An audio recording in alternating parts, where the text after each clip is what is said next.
آئیے کچھ عرض کرنے سے پہلے نعت پاک کی چند اشعار ملاحظہ فرما لیں۔ اے دل نبی کے عشق میں بیمار بھی تو ہو، اے دل نبی کے عشق میں بیمار بھی تو ہو، اے دل نبی کے عشق میں بیمار بھی تو ہو، کہ راتوں کو ان کی یاد میں بیدار بھی تو ہو، راتوں میں ان کی یاد کو بیدار بھی تو ہو، راتوں میں ان کی یاد کو بیدار بھی تو ہو، اے دل نبی کے عشق میں بیمار بھی تو ہو۔ اور جنت تو مل ہی جائے گی، جنت کی فکر کیا، کہ جنت تو مل ہی جائے گی، جنت کی فکر کیا، کہ جنت تو مل ہی جائے گی، جنت کی فکر کیا، کہ جنت تو مل ہی جائے گی، جنت کی فکر کیا، پہلے میرے نبی کا وفادار بھی تو ہو، پہلے میرے نبی کا وفادار بھی تو ہو، اے دل نبی کے عشق میں بیمار بھی تو ہو، پہلے نبی کے عشق میں بیدار بھی تو ہو۔ اور خیبر یہ کہہ رہا تھا میں خود ہی ٹوٹ جاؤں گا، خیبر یہ کہہ رہا تھا میں خود ٹوٹ جاؤں گا، خیبر یہ کہہ رہا تھا میں خود ٹوٹ جاؤں گا،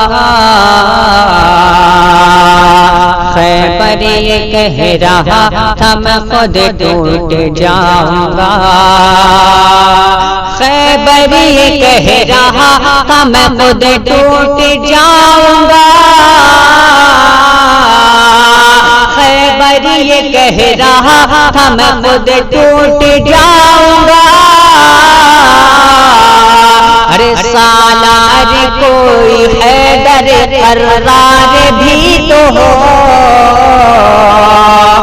کہ سالار کوئی حیدر کرار بھی تو ہو،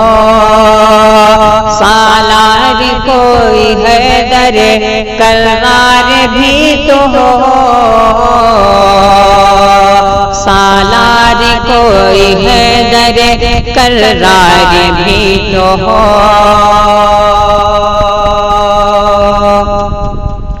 اور جنت تیرے قریب ہی آئے گی، چل چل کے خود ہی آئے گی جنت تیرے قریب، چل چل کے خود ہی آئے گی جنت تیرے قریب، چل چل کے خود ہی آئے گی جنت تیرے قریب، چل چل کے خود ہی آئے گی جنت تیرے قریب، چل چل کے خود ہی آئے گی جنت تیرے قریب، کہ چل چل کے خود ہی آئے گی جنت تیرے قریب، آقا پہ جان دینے کو تیار بھی تو ہو، آقا پہ جان دینے کو تیار بھی تو ہو، آقا پہ جان دینے کو تیار بھی تو ہو، راتوں میں ان کی یاد میں بیدار بھی تو ہو۔ کیسے جانوں میری غلامی قبول ہے، میں کیسے جانوں میری غلامی قبول ہے، میں کیسے جانوں میری غلامی قبول ہے، میں کیسے جانوں میری غلامی قبول ہے۔ ایک دن حضور خواب میں دیدار بھی تو ہو، ایک دن حضور خواب میں دیدار بھی تو ہو، ایک دن حضور خواب میں دیدار بھی تو ہو،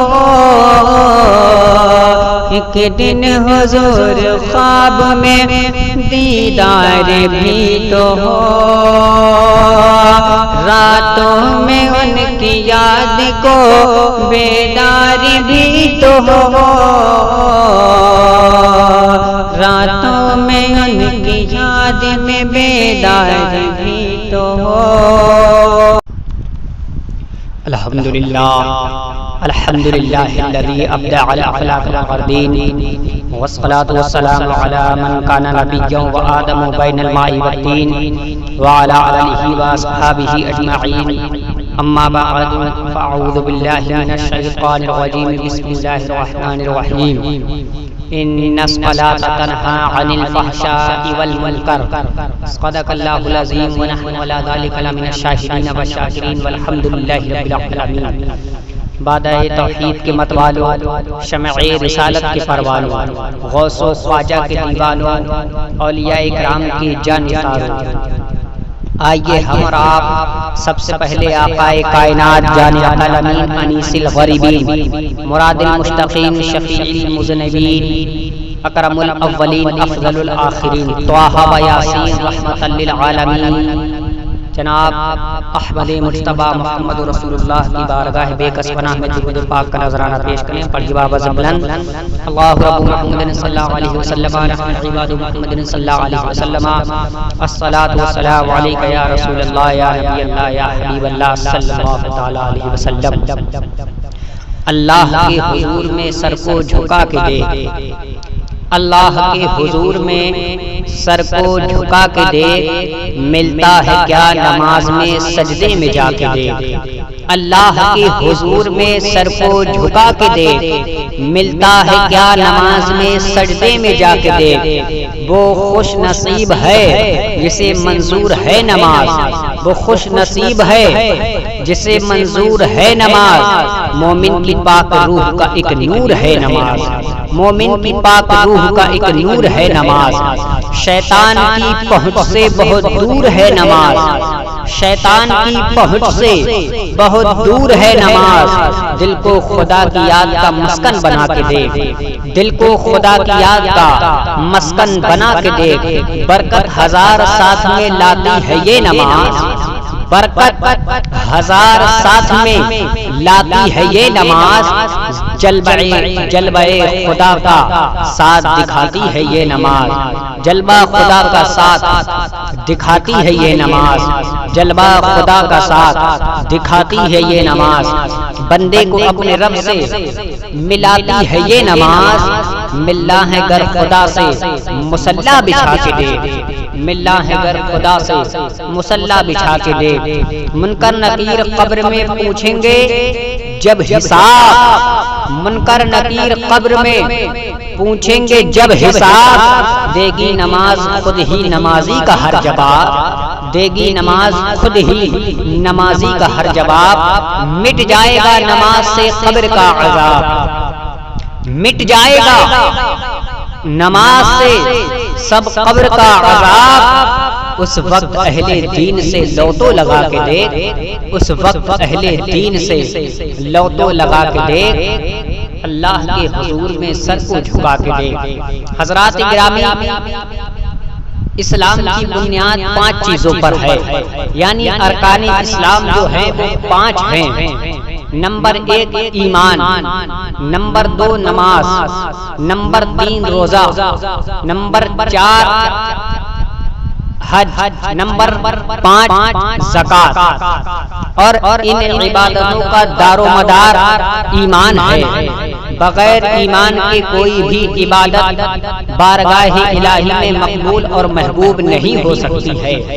آئیے سب سے پہلے آپ یہ سمجھے کہ ایمان کسے کہتے ہیں۔ ایمان نام ہے اللہ اور اس کے رسول صلی اللہ علیہ وسلم کو ماننے کا، اور اس کے لیے اقرار باللسان و تصدیق بالقلب ضروری ہے، یعنی زبان سے اللہ کی وحدانیت اور رسول کی رسالت کا اقرار کیا جائے اور دل سے بھی اس کی تصدیق کی جائے۔ یعنی یہ نہیں کہ جو زبان سے تو ہم کہہ رہے ہیں کہ اللہ کے رسول کو ہم مانتے ہیں، ہم ان کی تائید کرتے ہیں، لیکن کچھ دیوبندی اور وہابیوں کے دلوں میں کچھ اور ہی فرق ہوتا ہے۔ معاذ اللہ رب العالمین کو سرکار کو اپنے جیسا بشر کہتے ہیں۔ حضرات، تو یہ باتیں جو ہے ایمان سے خارج کرنے والی ہے، تو وہ انسان ایسا عقیدہ رکھنے والا صاحب ایمان نہیں ہے۔ یعنی اور دل سے بھی اس کی تصدیق کی جائے۔ ایمان کے بعد نماز تمام عبادتوں میں سب سے ارفع و اعلیٰ ہے۔ نماز کی اہمیت کا آپ اس سے اندازہ لگائیں۔ نماز کی جو اہمیت ہے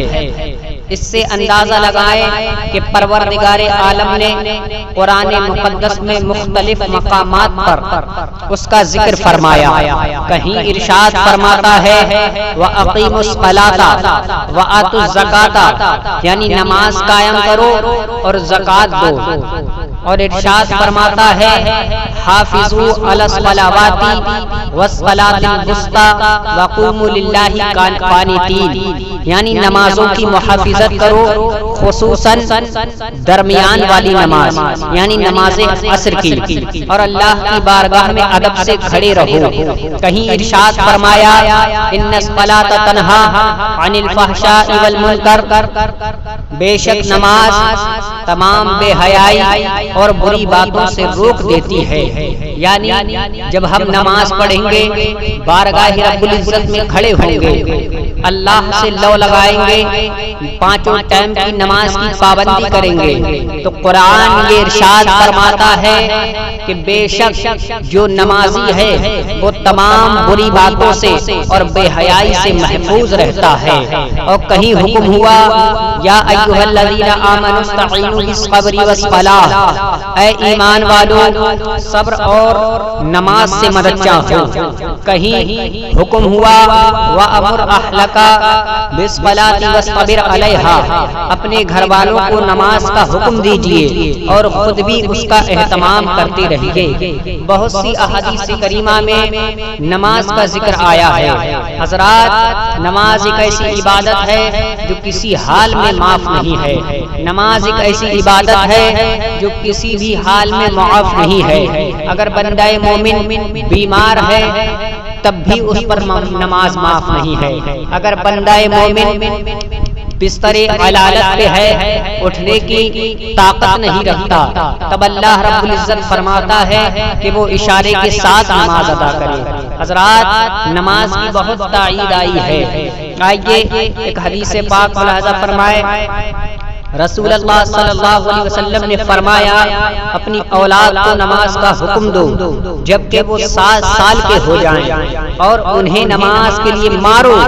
جبکہ وہ 10 برس کے ہو جائیں،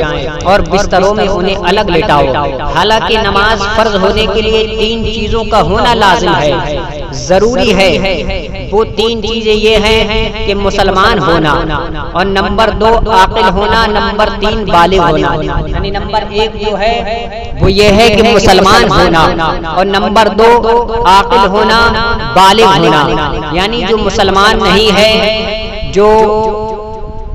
کافر ہے، اس پر نماز فرض نہیں ہے۔ حضرات، جو مسلمان ہے،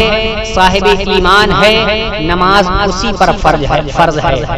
اور عاقل ہونا یعنی عقل مند ہونا، دانش مند ہونا، یعنی عقل رکھنا، جو شخص عقل مند ہے اس پر نماز فرض ہے، یعنی جو پاگل ہے مجنون ہے اس پر نماز فرض نہیں۔ اور نمبر 3 بالغ ہونا، یعنی جب انسان حد بلوغیت کو پہنچ جاتا ہے، بالغ ہو جاتا ہے، تب اس پر نماز فرض ہوتی ہے۔ ان تینوں میں سے اگر ایک بھی فوت ہو جائے تو اس پر نماز فرض نہیں۔ مثلا عاقل بھی ہے اور بالغ بھی ہے مگر مسلمان نہیں، تو ایسے شخص پر نماز فرض نہیں۔ اسی طرح مسلمان بھی ہے اور بالغ بھی ہے مگر عاقل نہیں، تو ایسے شخص پر بھی نماز فرض نہیں۔ اسی طرح مسلمان بھی ہے اور عاقل بھی ہے مگر بالغ نہیں، تو ایسے شخص پر بھی نماز پڑھنا فرض نہیں ہے۔ تو معلوم ہوا، پتہ چلا کہ نماز کے لیے ان تینوں چیزوں کا ہونا لازم و ضروری ہے، مگر رحمت عالم صلی اللہ تعالی علیہ وسلم 60 سال کے بچوں کو نماز کا حکم فرما رہے ہیں، جبکہ نماز 10 برس کے ہو جائیں تو اسے مارو، نماز پڑھاؤ۔ مقصد یہ ہے کہ بچپن ہی سے بچوں کے اندر نماز کا شوق پیدا ہو جائے، نماز پڑھنے کا طور طریقہ معلوم ہو جائے، اور بڑا ہوتے ہی بالغ ہوتے ہی نماز پڑھنے کا عادی ہو جائے اور نماز کا پکا پابند ہو جائے۔ سبحان اللہ۔ مولا سے اپنے ملتا ہے بندہ نماز میں، مولا سے اپنے ملتا ہے بندہ نماز میں، اٹھ جاتا ہے جدائی کا پردہ نماز میں، مولا میں اور بندے میں رہتا نہیں حجاب، بے پردہ ہے تجلی مولا نماز میں، بے پردہ ہے تجلی مولا نماز میں، بے پردہ ہے تجلی مولا نماز میں۔ آئیے حضرات اب نماز کے فیوز و برکات ملاحظہ فرمائیں۔ حضرات نماز حکم الہی ہے، نماز سنت مصطفیٰ ہے، نماز جان عبادت ہے، نماز شان ریادت ہے، نماز باعث خیر و برکت ہے، نماز دلیل شریعت ہے، نماز ذریعہ شفاعت ہے، نماز گناہوں سے بچنے کی ضمانت ہے، نماز جنت کی کنجی ہے، نماز محبت رسول کی علامت ہے، نماز پیشانی مومن کی زینت ہے، نماز پاکیزگی کی پہچان ہے، نماز قلب مومن کی طہارت ہے، نماز مفتاح جنت ہے، نماز عماد الدین ہے، نماز معراج المومنین ہے، بلکہ یوں کہہ لیا جائے کہ نماز اصل میں ایمان ہے۔ سبحان اللہ صلی اللہ علیہ وسلم۔ حضرات وضو صحیح تو نماز صحیح۔ آئیے ایک حدیث پاک وضو کے تعلق سے ملاحظہ فرمائے۔ میرے سرکار مدینہ صلی اللہ تعالی علیہ وسلم، اللہ کے پیارے رسول صلی اللہ علیہ وسلم ارشاد فرماتے ہیں، قال رسول اللہ صلی اللہ علیہ وسلم، من توضأ فاحسن الوضوء خرجت خطاياه من جسده حتى تخرج من تحت اظفاره۔ نبی کریم صلی اللہ علیہ وسلم فرماتے ہیں، نبی کریم نے فرمایا، جس شخص نے وضو کیا اور اچھی طرح وضو کیا تو اس کے جسم سے تمام خطائیں جھڑ گئیں، یہاں تک کہ ان کے ناخنوں کے نیچے سے بھی۔ سبحان اللہ۔ میرے نبی نے فرمایا، اے بندہ، جب تو نماز کا ارادہ کرے، جب تو مسجد میں جانے کا ارادہ کرے، جب تو اپنے رب کے حضور کھڑا ہونے کا ارادہ کرے، اے بندے تو اچھی طریقے سے وضو کر، اچھی طرح سے وضو کر تاکہ تیرے تمام گناہ جھڑ جائیں۔ میرے نبی نے فرمایا، جو بندہ اچھے سے وضو کر لیتا ہے تو اس کے تمام گناہ جھڑ جاتے ہیں، یہاں تک کہ اس کے ناخنوں کے نیچے سے بھی۔ سبحان اللہ۔ حضرات ہم اور آپ جب وضو کرتے ہیں تو اس کا طریقہ یہی ہے کہ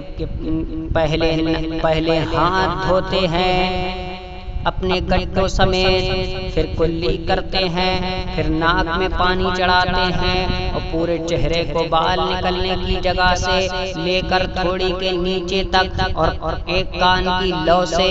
دوسرے کان کی لو تک دھوتے ہیں، پھر دونوں ہاتھوں کو کونیوں سمیت دھوتے ہیں، پھر چوتھائی سر کا مسح کرتے ہیں، بعدہ دونوں پاؤں کو ٹخنے سمیت دھوتے ہیں۔ مگر رب تعالیٰ نے اپنے بندے پر کتنا مہربان ہے کہ بندہ جب اپنا ہاتھ دھوتا ہے تو اللہ اس کے ہاتھوں کے گناہوں کو مٹا دیتا ہے، جب کلی کرتا ہے تو منہ کے اندر کے گناہوں کو ختم کر دیتا ہے، ناک میں پانی چڑھاتا ہے تو اس کے ناک کے گناہوں کو مٹا دیتا ہے، چہرہ دھوتا ہے تو اس کے چہرے کے گناہوں کو ختم کر دیتا ہے، سر کا مسح کرتا ہے تو اس کے سر کے گناہوں کو مٹا دیتا ہے، پاؤں دھوتا ہے تو اس کے پاؤں کے گناہوں کو ختم کر دیتا ہے۔ یعنی بندہ اپنا کام کرتا ہے اور رب اپنے کام کرتا ہے۔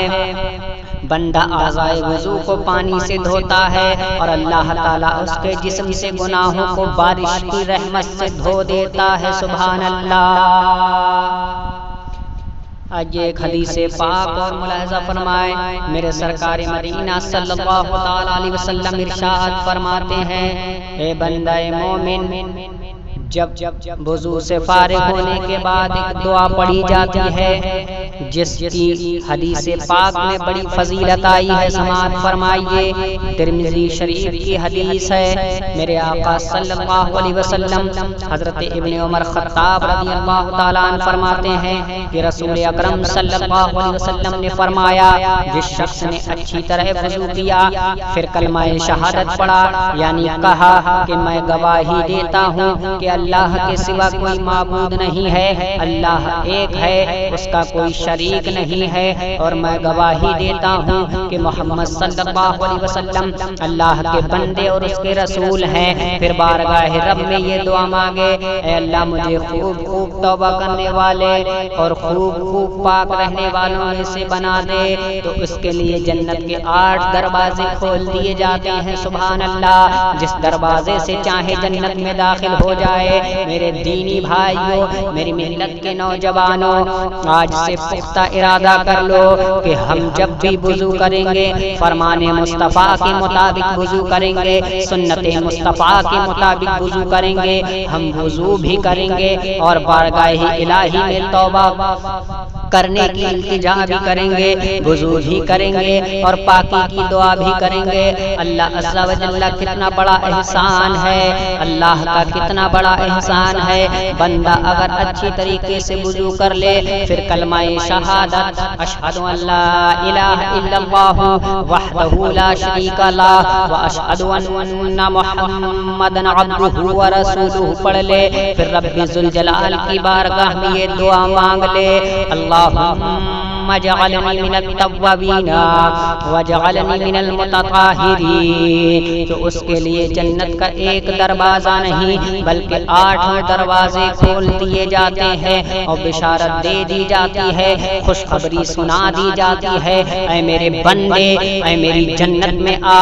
اور میری قدرت کا نظارہ کر لے، کیونکہ باغ و بہار تیرے لیے ہے، یہ برگ و ثمر تیرے لیے ہے، یہ حوض و کوثر تیرے لیے ہے، یہ حور و غلمان تیرے لیے ہے، یہ نور و نگہت تیرے لیے ہے، یہ جنتی نعمتیں تیرے لیے ہیں۔ سبحان اللہ۔ اسی لیے تو کوئی کہنے والے نے کہا ہے، ایک نیکی گر کوئی بندہ کرے، ایک کے بدلے میں اس کو 10 ملے۔ سبحان اللہ۔